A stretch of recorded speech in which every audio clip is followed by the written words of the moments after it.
Hai teman-teman, jumpa lagi dengan saya. Di video kali ini ada update terbaru mengenai ROM Nusantara dengan versi 3.0. Untuk kode name-nya adalah Rotterdam dan ini sudah menggunakan Android 11. Buat kalian yang suka ROM Nusantara, silahkan coba. Dan ini sudah support di HP Realme, Xiaomi, Samsung, Asus, OnePlus, dan Motorola. Kalian bisa cek aja untuk lengkapnya di websitenya. Pastinya ya, websitenya resmi dari Nusantara. Itu ada update-update terbaru, kalian bisa cek aja di deskripsi. Dan kita bahas di HP Poco X3 ini apa saja yang sudah diperbaiki di versi sebelumnya. Dan sekarang kita coba di versi 3.0.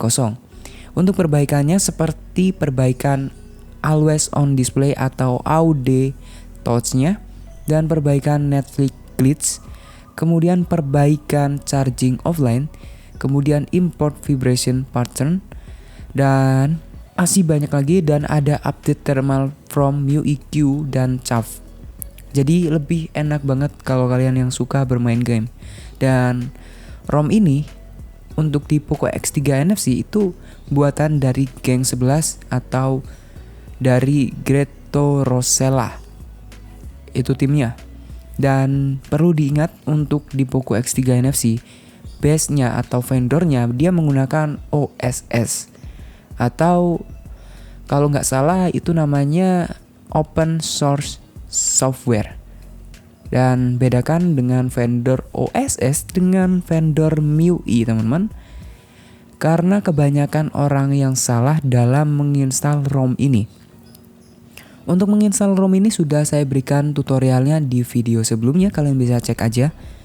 Dan banyak yang salah dan masih menggunakan firmware atau FW MIUI 12 Android 10. Kesalahannya di situ. Dan diharuskan untuk ROM OSS itu harus menggunakan MIUI 12 Android 11 atau vendor dari MIUI 12 EEA atau Eropa. Ya, seperti itu. Dan di sini kita bahas untuk fitur. Untuk fitur semuanya sama seperti di versi 2.9. Sama persis, nggak ada perbedaan. Cuma ada perbaikan sama seperti yang saya jelaskan. Atau nanti akan muncul di video ini. Ada tulisannya, santai aja. Atau di deskripsi saya tulis di situ. Dan oke, lanjut. Di sini seperti biasa untuk di bagian di sini. Untuk di bagian quick setting tidak ada penambahan apapun, semuanya sama seperti di versi 2.9. Dan dilanjut di sini untuk settingnya ini semuanya sama. Ini cuma menggunakan dark mode atau mode gelap atau tema gelap. Kalau saya menggunakan tema terang atau light, jadi seperti ini, agak sedikit ulap di videonya. Dan seperti ini tema dari Nusantara, merah putih, keren banget. Biar nggak ulap saya pakai mode gelap, teman-teman. Untuk baterai di sini semuanya aman, menurutku lumayan irit. Ya seperti ini contohnya 50% yang saya pakai. Dan penggunaannya seperti CPU throttling, TikTok 1 jam, nonton cewek-cewek bohai, dan Hex Domino dan Spotify. Seperti itu.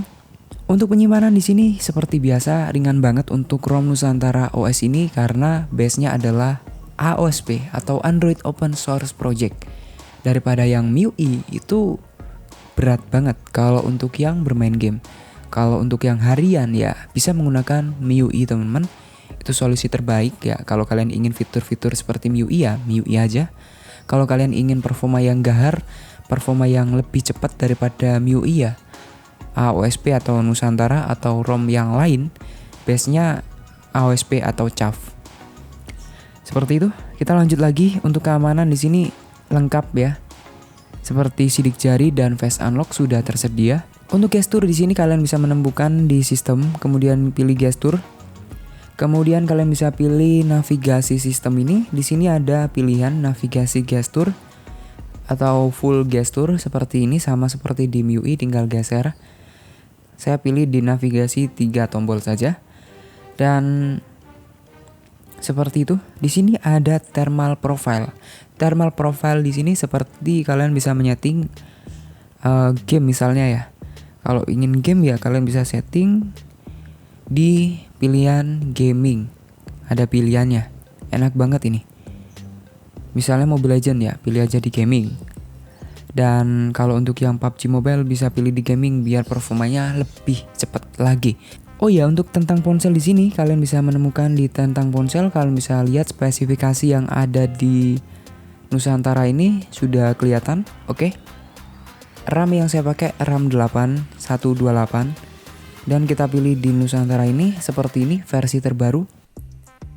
Di versi 3.0 Nusantara Project dan kode name-nya Rotterdam. Ini official, bukan unofficial, dan maintainernya adalah Gengs atau Geto Rosella. Ada 2 maintainernya. Kemudian Android versinya itu Android 11 dan kernelnya dia menggunakan Quicksilver. Jadi kernel di Nusantara ini di Poco X3 NFC karena base-nya OSS itu sedikit banget untuk kernel yang support. Jadi hati-hati jangan salah pilih kernel karena bisa menyebabkan boot loop. Dan untuk di sini untuk mengaktifkan di developer atau opsi developernya kalian bisa pilih di sini yang paling bawah, kemudian pilih di nomor versi. Kalian tap nanti akan muncul sekarang Anda adalah seorang developer. Banyak yang belum tahu. Kemudian kalian bisa pilih opsi developer. Nah, di bagian ini kalian bisa pilih sendiri ya. Oke, selanjutnya kita akan bahas untuk performa. Untuk performa di sini saya sudah mengetes yakni di AnTuTu benchmark dengan skor di 355. Dan untuk suhu yang didapatkan dia naik di 36 sampai di 40 derajat Celcius. Cukup tinggi teman-teman. Dan karena saya punya fan cooler, saya coba tes dan hasilnya seperti ini. 357. Ada perbedaan, naik. Dan untuk suhunya turun banget. Dari 35 kemudian naik 36 dan turun sampai 35,2. Jadi naik sedikit lalu turun lagi karena menggunakan fan cooler ini. Fan cooler ini adalah fan cooler dari Black Shark yang terbaru dengan versi 2.0 kalau nggak salah atau di BR30BS. Harganya 500.000. Kalian bisa beli aja di sini atau di video sebelumnya atau di merek yang lain itu sudah pernah saya review. Oke, lanjut, saya tes lagi. Saya nggak percaya dengan AnTuTu karena saya coba tes ketiga kali ini dan hasilnya malah turun ya. Kenapa ini bisa turun? Tapi di sini ada penurunan dari 30,3, di sini 35, di sini 30,3 dan naik 31 terus turun lagi 30,9. Karena ini ngefek banget untuk fan cooler atau pendingin aksesoris dari Black Shark. Sangat worth it untuk kalian gunakan. Selanjutnya di sini saya menggunakan CPU throttling dan ini saya tes di 20 menit. Hasilnya lumayan tinggi. Maksimalnya untuk di Poco X3 NFC yakni 190, rata-ratanya 186 dan minimalnya 172. Wow. Mantap. Kemudian saya tes lagi. Di sini standar ya, normal. Benar-benar hijau rata. Dan untuk yang di maksimalnya di 188 dan rata-ratanya 184 dan minimalnya di 178. Wow, mantap banget. Dan ya, selanjutnya untuk kamera di sini saya menambahkan Geekcam.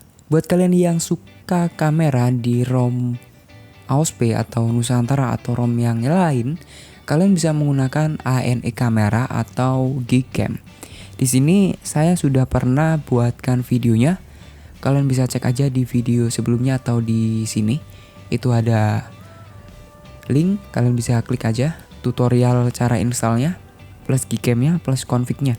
Dan selanjutnya kita tes di PUBG Mobile seberapa bagus ROM Nusantara ini ketika dibuat bermain game.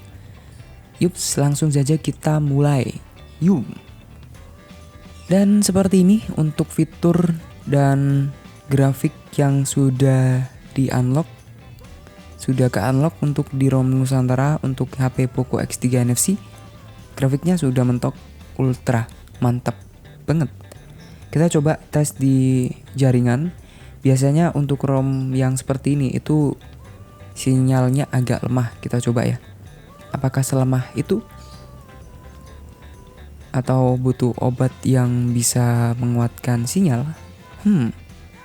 Kita coba dulu. Dan seperti ini. Di sini saya tes di jam 13.51 siang. Biasanya kalau siang itu sinyal untuk yang Mobile Legend mestinya seperti ini, ngeframe atau nge-lag atau kurang bagus. Alhasil untuk WiFi sinyalnya cuma 120 ms untuk pingnya, padahal WiFi saya itu 20 Mbps. 20 Mbps buat main game ya mestinya bisa 13 ms, tapi di sini 120 ms. Dan untuk di bagian ini tidak terdeteksi untuk platformnya, padahal yang tersambung 1, 2, 3, 4, 5 device yang terhubung, tapi di sini tidak terhubung. Oke, seperti itu. Dan untuk FPS di bagian ini sudah kelihatan. Mestinya untuk yang Mobile Legend itu ya sudah ke unlock 60 ya. Gak bakal mentok di 120 karena fitur dari Mobile Legends-nya belum ke unlock atau belum rilis secara official. Oke, kita lanjut di game PUBG Mobile. Dan seperti ini hasil dari recordnya. Dan seperti ini ketika saya melakukan tes game di PUBG Mobile dan saya sudah pasang modul Magis agar bisa unlock grafiknya di smooth 90 fps. Dan kekurangannya jika menggunakan modul ini itu di soundnya. Soundnya itu tidak bisa ultra teman-teman. Dan ya langsung saja kita mulai di TDM. Seperti ini. Ini ketika saya melakukan record sambil main itu tidak bisa mentok di 90 fps. Palingan mentoknya cuma 60 fps. Ya mungkin terganggu dengan resolusi recordnya ini ya. Mungkin terlalu tinggi atau gimana sehingga performanya agak sedikit menurun. Tapi di sini masih lancar. Ya maklum karena 120 Hz yang dipakai di sini. Masih tersedia 60 Hz-nya yang enak banget. Tapi di sini saya janggal itu kenapa orang-orang yang musuh kita itu nggak pakai senjata cuy. Kalau nggak percaya nih, nggak ada senjatanya nih. Tapi dia masih nembak, aneh kan? Oke, dan saya coba itu nggak ada senjatanya, cuma ada peluru shotgun. Kita coba. Oke, aneh kan? Ini musuhnya aneh banget ini. Kenapa ini? Kenapa ini ya? Tencent ini kenapa Tencent? Musuhnya seperti ini Tencent, nggak ada senjatanya tapi bisa nembak Tencent. Tolonglah Tencent ini.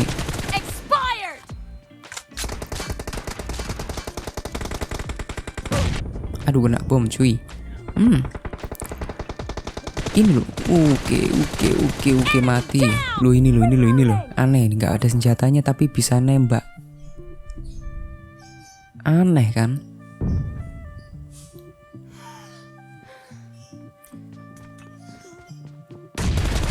Loh, langsung mati shotgun. Wow. Dan selanjutnya di sini saya mencoba untuk tes bermain PUBG lagi tanpa record dan langsung sambil videoin menggunakan kamera langsung, nggak pakai record. Angel ngomong ya, bulet. Yes, ngono iku lah. Dan di sini saya juga menggunakan fan cooler, aksesoris gaming yang wajib kalian punya jika kalian seorang gamers. Biar HP kalian biar nggak terlalu panas, biar nggak cepet panas. Akhirnya HP kalian pasti turun untuk performanya jika HP-nya sudah terlalu panas. Oke, jadi seperti ini sudah saya aktifkan untuk FPS-nya biar kalian bisa melihat performa di ROM Nusantara ini. Jadi seperti ini untuk FPS yang saya dapatkan tanpa record. Hasilnya 89 FPS, 87. Ya palingan mentok di 85-86 FPS untuk bermain TDM ini. Lumayan lancar. Bukan lumayan tapi lancar banget untuk bermain TDM yang map terbaru ini.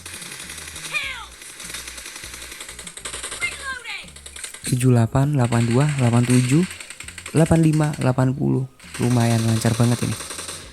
Ya, nanti untuk di klasik saya belum coba karena saya belum bisa bermain klasik. Karena apa ya? Saya kurang pro. Hasilnya ya saya coba record gameplaynya agak jelek, jadi kurang minat saya. Akhirnya saya coba bermain TDM ini. Saya bisanya TDM ya main TDM aja. Dan hasilnya seperti ini, 81, 72. Ini lumayan lancar banget, 80 ya. Padahal ketemu musuh bisa seperti itu, masih lancar. Dan seperti itu untuk gameplay dari PUBG Mobile. Jika kalian yang suka bermain PUBG Mobile, gimana menurut kalian untuk performa di ROM Nusantara ini? Apakah kurang bagus atau kurang powerful lagi? Kalian bisa tulis di komentar. Nanti saya coba pasang modul, dan untuk modul ini itu kebanyakan ada yang belum support untuk base-nya OSS ya. Ada yang belum support. Jadi hati-hati nanti kalau bootloop ya itu resikonya. Karena modulnya ada yang nggak support. Ya, seperti itu.